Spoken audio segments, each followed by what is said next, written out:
இப்போ ஒரு பெண்மணிக்கே நம்ம எடுத்துக்கிட்டோம்னு வைங்களேன், இப்போ உதாரணத்துக்கு சொல்லணும்னா, இப்போ இருக்க காலகட்டத்தில் நிறைய இந்த கர்ப்பப்பை சார்ந்த விஷயங்கள்லாம் நிறைய கோளாறுகள் வருதுன்றாங்க. ஸோ இதுக்கு வந்து அவரோட மருத்துவ ரீதி ஏதாவது சொல்ல முடியுமா? பொதுவாக ஒரு மருத்துவ குறிப்பீடு நம்ம சொல்ல முடியாது, அப்படி சொல்லக்கூடாது, அது தவறு. ஆனால் பதிவில் போகும்போது அது தவறாக சித்தரிக்கப்படும், அது தவறாக பயன்படுத்தப்படும்.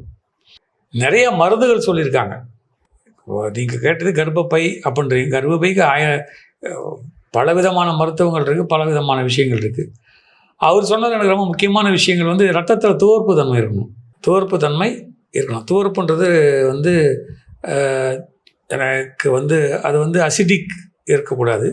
அசிடிக்கை மாற்று பித்தம் இருக்கக்கூடாது. அசிடிக்னா பித்தம், பித்தம் இருக்கக்கூடாதுன்ற போது அந்த பித்தம் சேராதுக்கிறதுக்கு என்ன பண்ணணும் அப்போ நிறைய சொல்லியிருக்காரு.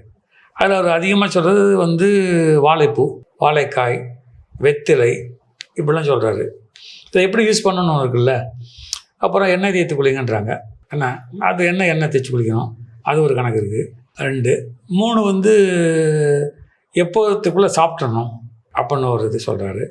உணவே மருந்துன்னு தான் அவருடைய ஃபஸ்ட்டு மருந்து, அதுக்கப்புறம் தான் மருந்து.